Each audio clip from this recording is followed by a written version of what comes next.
Well done. We are so proud.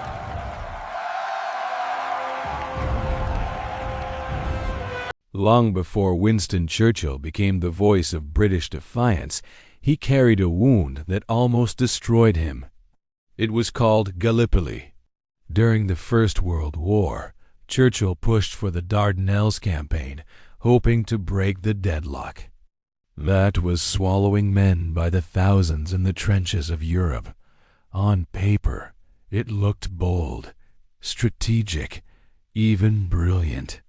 But history is cruel to plans that fail. And Gallipoli failed terribly. The cost was devastating. Lives were lost on a massive scale. The operation became a disaster. And Churchill became the man many people wanted to blame. That is the emotional heart of this chapter. Not just failure, but humiliation. He was condemned by the press, attacked by critics, and pushed into political isolation. A man who had believed he could change the course of war was suddenly treated as if he had helped deepen the nightmare. The fall was brutal. And maybe that is why it mattered so much. Because Gallipoli did not simply damage Churchill's career. It carved something into him, a deeper loneliness, a harder edge. A memory of how quickly glory can turn into disgrace. After Gallipoli, Winston Churchill did not just lose power. He lost something inside himself. The humiliation was public, but the collapse was personal. A man built for action suddenly found himself cut off from purpose, carrying failure like a private storm. Politics had wounded his name, but deeper than that, it had wounded his spirit. And then, unexpectedly, painting entered his life. At first, it may have seemed small, just color, just canvas, just a quiet hobby for a fallen politician. But for Churchill, it became something far greater. It became shelter, a place where no one was attacking him. No headlines were chasing him, and no battlefield needed saving. In front of a canvas, he could breathe again. That is what makes this chapter so human. Behind the speeches, the cigar, the iron voice, there was a man trying not to drown in his own mind. And sometimes, what saves a life does not arrive as triumph. Sometimes it arrives softly, as light, paint, silence, and one small reason to begin again. If this touched you, comment below. There was a time when Winston Churchill seemed finished. Not dead, not gone, just politically unwanted. From 1929 to 1939, he was pushed to the edges of power, mocked, dismissed, and often treated like a man out of step with his own age. While others preferred comfort, compromise, and the illusion that peace could be preserved by looking away. Churchill kept warning that Hitler was rising and that Europe was walking toward disaster. Few wanted to hear it. That is what makes these years so powerful. He was not standing in glory. He was standing alone. His own party often saw him as difficult, dramatic, even dangerous. The more urgently he spoke, the easier it became for others to treat him like a relic of another era. But Churchill kept going. He accepted ridicule rather than silence. He chose isolation rather than dishonesty. And that choice shaped him. Because sometimes the man history later calls brave first has to survive being called ridiculous. These were the years that hardened Churchill's instincts, sharpened his defiance, and proved something essential. He was willing to lose his place in politics before losing his place in truth. When the war deepened, Winston Churchill became more than a prime minister. He became a voice people clung to. When the world no longer felt stable, bombs were falling. Cities were burning. The future of Britain seemed to hang by a thread. In that fear, Churchill stood before the nation again and again, turning language into a kind of weapon. Not to hide reality, but to help people face it. His words did not erase terror. They gave terror a shape the human spirit could resist. That is the emotional core of this chapter, pressure. Because leadership in wartime is not only about boldness. It is about carrying the weight of millions of lives while knowing that every decision may cost more than anyone can bear. Churchill looked strong because he had to. But strength, at that level, is never light. It is a burden that sits on the chest day and night, and still he carried it. He became the man Britain leaned on, not because he promised safety, but because he refused surrender. In the darkest hour, that mattered more than comfort. It meant that even when fear filled the sky, the country still had one thing left to hold on to, a voice that would not bend. Winston Churchill did not trust history to be gentle with him. He knew too well how quickly the world could turn. A hero one year could become a villain the next. A bold decision could harden into blame. A triumph could be rewritten by enemies, rivals, or time itself. So Churchill did something unusual for a man of power.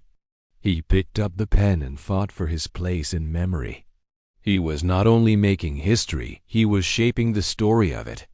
Through works like The World Crisis and the Second World War, Churchill wrote not as a distant scholar, but as a man building his own defense before the court of posterity. He once said history would be kind to him because he intended to write it himself.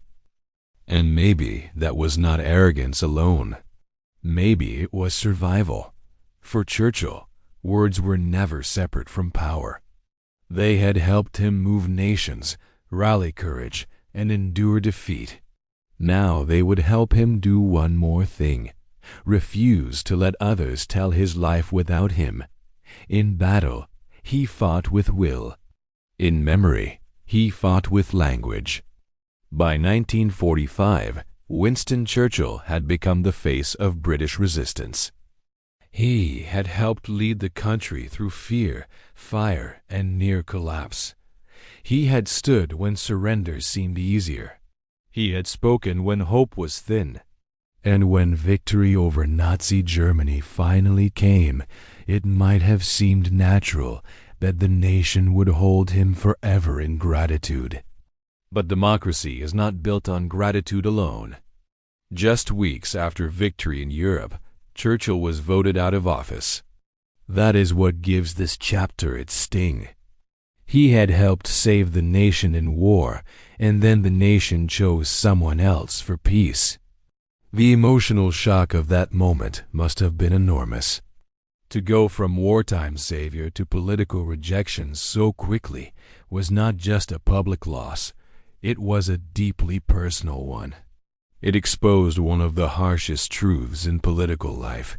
People may honor what you did, yet still decide they want a different future. And that is what makes this moment so human. Victory did not bring comfort. Triumph did not protect him from being left behind. In the end, Churchill learned what many great figures learned too late. History may applaud you loudly, while the present quietly closes the door. After the war, many people wanted relief. They wanted to believe the worst was over, that peace had finally arrived. But Winston Churchill did not see a quiet future. In 1946, speaking in Fulton, Missouri, he warned that an iron curtain had descended across Europe. It was a phrase that sounded almost theatrical at first, until the world slowly realized how accurate it was. Churchill saw what others did not want to see yet, that one great war had ended, but another kind of struggle was already beginning. That is the emotional force of this chapter, uneasy vision. Churchill was once again standing in the uncomfortable role he knew so well. The man who speaks too early, too bluntly, too darkly for the mood of the moment. And once again, time would move closer to his warning. He also called for a special relationship between Britain and the United States, believing that freedom would need alliance to survive the century ahead. So, even after victory, Churchill was still doing what defined him best, looking into the gathering shadow and naming it before others could.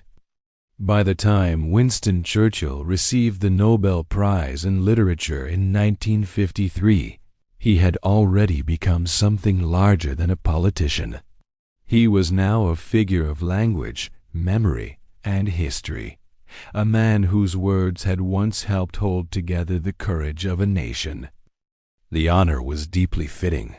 Churchill had not only led through war, he had shaped how that war would be remembered, felt, and understood.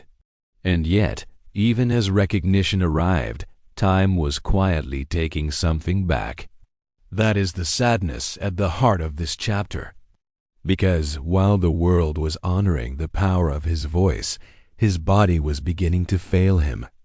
Age, illness, and exhaustion were closing in. In his later years in office, Churchill could no longer carry power with the same force as before.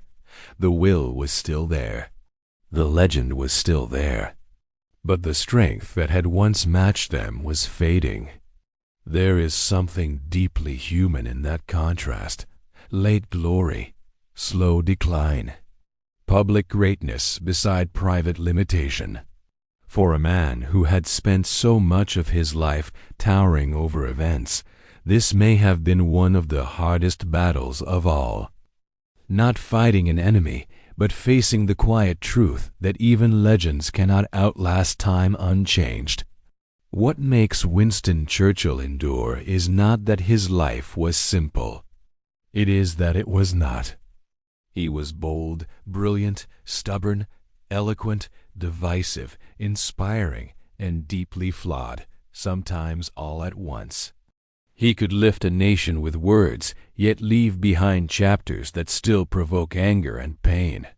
He could stand like iron in one moment and reveal something wounded, lonely, or fiercely self-protective in another. And maybe that is exactly why he still feels alive in history. Because Churchill was never made of one color. That is the inspiration at the heart of his story. Not perfection, but endurance. He fell. He was mocked. He was blamed. He was pushed aside. He returned. He spoke when others hesitated. He carried unbearable pressure. He left behind both light and shadow. And through all of it, he kept moving with a fierce inner force. That does not mean we must admire every part of him. But it does mean we can learn from the scale of his persistence. Churchill reminds us that greatness is rarely clean, that courage can live beside contradiction, and that sometimes the people who shape history most deeply are the ones who keep standing after being broken, doubted, and nearly discarded. In that sense, his life leaves behind one enduring message: stand firm in the storm. Speak when it matters, and do not let rejection decide your worth.